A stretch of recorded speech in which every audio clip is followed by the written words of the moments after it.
بسم اللہ الرحمن الرحیم، السلام علیکم۔ امن و امان بھی کنٹرول نہیں ہو رہا، معیشت تو تباہ حال ہے ہی۔ 4 سال ہونے کو آئے ہیں موجودہ نظام کو، اس حکومت کو، اس اشرافیہ کو، لیکن ہر طرف بری سے بری خبریں ہیں اور بدترین کارکردگی ہے موجودہ حکومت کی۔ تاریخ میں اتنی بدترین کارکردگی ہم نے نہیں دیکھی۔ اب پھر سے دھرنوں کی بات ہو رہی ہے، احتجاج کی بات ہو رہی ہے، اور ماضی میں جو جماعتیں ابھی اس نظام کے خلاف اس طرح سے دھرنے کی بات نہیں کرتی تھیں، احتجاج کی بات نہیں کرتی تھیں، اب وہ جماعتیں بھی باہر نکل رہی ہیں۔ ایک اور خبر آپ سے شیئر کر دیں کہ پنجاب آبادی کے لحاظ سے سب سے بڑا صوبہ، حالات یہ ہو گئے ہیں کہ پنجاب سے تمام راستوں کو بند کر دیا گیا ہے۔ جتنے بھی راستے بلوچستان کی طرف جا رہے ہیں سب راستے بند کرنے پڑ گئے ہیں۔ حالات ایسے ہیں، دفعہ 144 پورے بلوچستان میں لگانی پڑ گئی ہے۔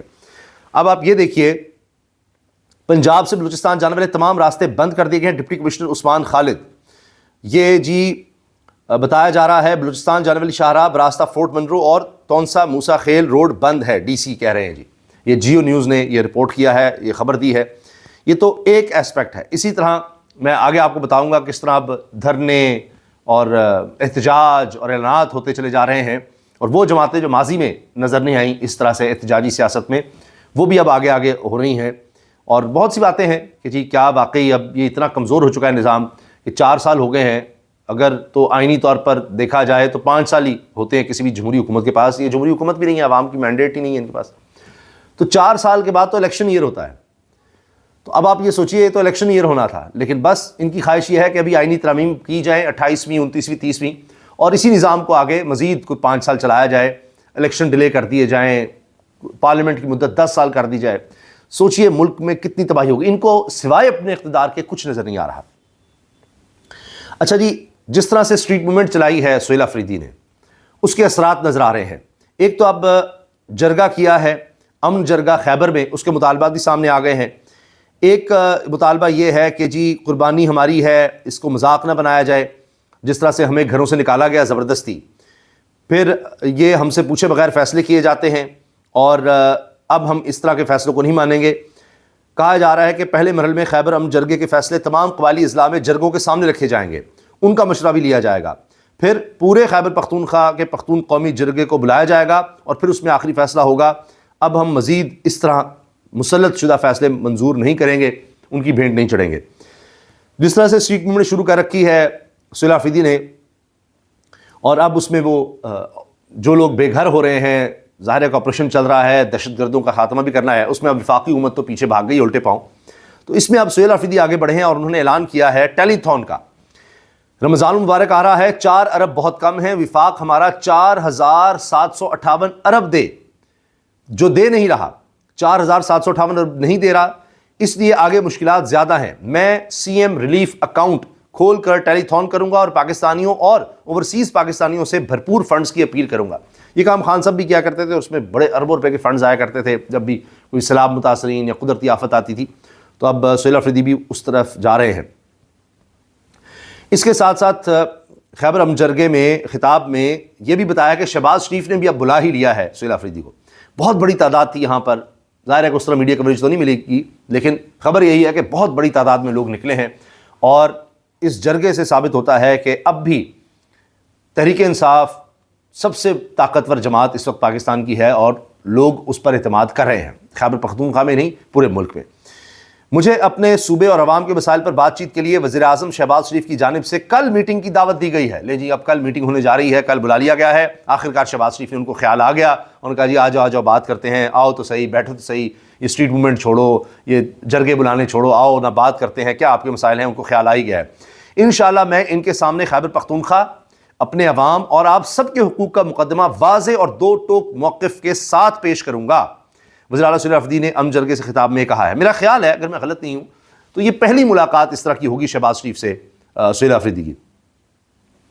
تو دیکھتے ہیں کہ اس کے بعد کیا نتیجہ نکلتا ہے، اس میں کیا خبر سامنے آتی ہے۔ باقی چیز دفعہ 144 نافذ کر دی گئی ہے پورے کے پورے بلوچستان میں، سب سے بڑا صوبہ رقبے کے لحاظ سے۔ حکومت بلوچستان نے امن و امان کی صورتحال کے پیش نظر صوبے بھر میں دفعہ 144 نافذ کر دی، جس کا باقاعدہ نوٹیفیکیشن جاری کیا گیا ہے۔ ابھی چونکہ جس طرح دہشت گردوں نے حملہ کیا اور اس کو بھرپور طریقے سے جوابی کارروائی کے ذریعے ناکام بنایا گیا، اور تقریباً 150 کے قریب دہشت گرد مارے گئے، تو اس کے بعد اب لگتا ہے کہ ایک کلیئرنس آپریشن کہیں یا کامبنگ آپریشن کہیں، ان کے پیچھے اب جایا جائے گا اور مزید کوئی حملہ نہ ہو جس طرح یہ ٹولیوں کی شکل میں آئے تھے، اس کے لیے لگتا ہے کہ دفعہ 144 پورے صوبے میں لگا دی گئی ہے۔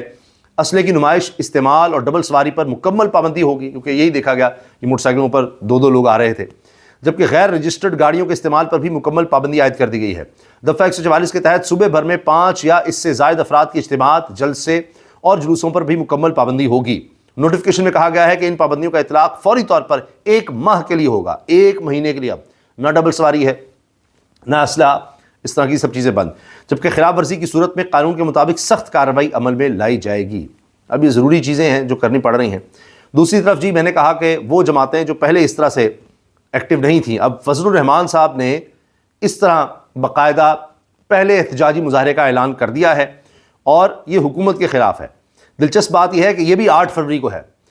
پشاور میں جے یو آئی نے 8 فروری کو صوبائی اور وفاقی حکومت کے خلاف احتجاجی مظاہرے کا اعلان کر دیا ہے۔ احتجاج کا فیصلہ مفتی محمود کے مرکز پشاور میں مجلس عاملہ کے اجلاس میں کیا گیا۔ بدامنی، کرپشن اور صوبے کے اہم مسائل پر حکومت کی عدم دلچسپی کے خلاف پشاور میں بھرپور احتجاجی مظاہرہ ہوگا۔ اجلاس میں تیر اور کرم کے متاثرین کے لیے 4 ارب روپے کی منظوری کے باوجود نقل مکانی سے لا علمی پر افسوس کا اظہار کیا گیا ہے کہ جی یہ کیا ہو رہا ہے، وہ بھی اس پر بات کر رہے ہیں۔ پھر جماعت اسلامی بھی نکل پڑی ہے اور اس میں جماعت اسلامی کہہ رہی ہے جی جو کچھ ہو رہا ہے سندھ میں، مہاجر کو سندھی سے لڑانے کی سازش ہو رہی ہے، ہم یہ نہیں ہونے دیں گے۔ 14 فروری سے سندھ اسمبلی کے سامنے دھرنا دینے کا اعلان کر دیا ہے۔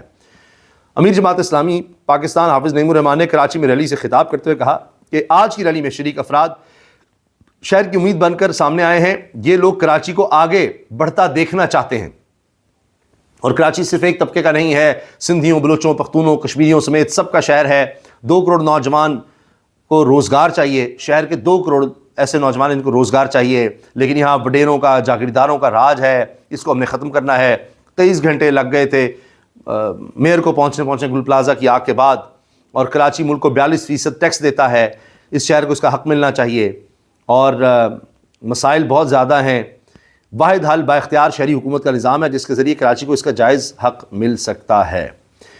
دوسری طرف میں نے جس طرح کیا کہ معاشی مسائل بھی بڑھ رہے ہیں، تو اب ٹرانسپورٹ اتحاد نے کرایوں میں اضافے کا اعلان کر دیا ہے۔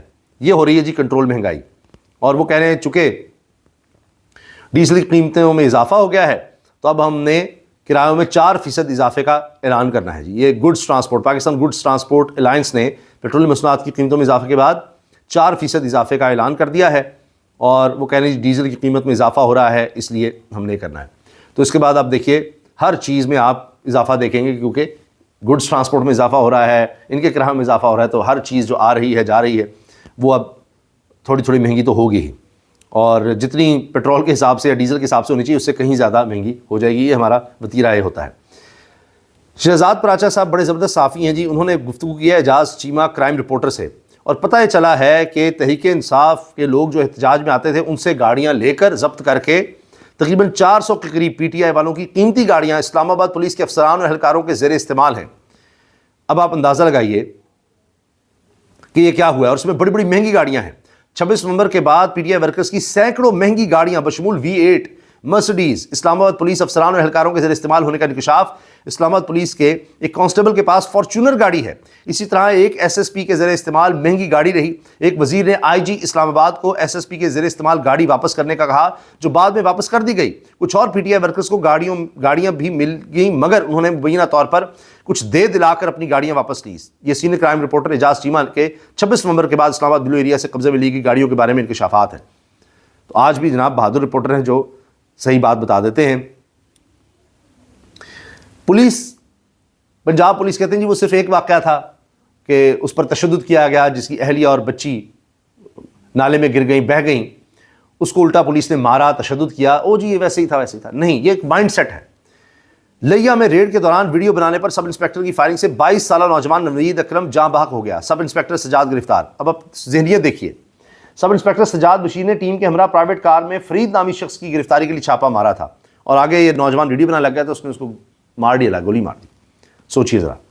باقی معیشت کے حوالے سے سن لیجئے، کسان کی تباہی ہو چکی ہے اور اس سے گندم نہیں خریدی گئی، اور اس میں مڈل مین لے گیا، گندم بھی مہنگی کر دی بعد میں، یعنی کسان سے خریدی نہیں، وہ سستے داموں اس کو بیچنی پڑی کسان کو، لے کر 2000 کے لیے تو 5000 تک پہنچا دی۔ اب کیا ہوا ہے، 5 لاکھ میٹرک ٹن گندم کی فروخت سے 22 ارب روپے تک نقصان کا خدشہ ہے کہ اب حکومت گندم خرید کر سبسڈی دے کر اس سے بھی قومی خزانے سے لوگوں، غریب لوگوں کا پیسہ اب اس طرح اجاڑنا ہے، اور اشتہارات الگ لگائے گئے کہ جی دیکھیں ہم نے قیمتیں کنٹرول کر لی ہیں۔ جس طرح آپ بسنت کا دیکھ رہے ہیں، وہ صرف ایک شہر میں ہے، کتنے دنوں سے پورے صفحے کے اشتہارات چلتے چلے جا رہے ہیں۔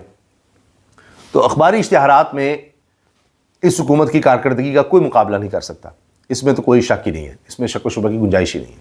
اجازت دیجیے، اللہ حافظ۔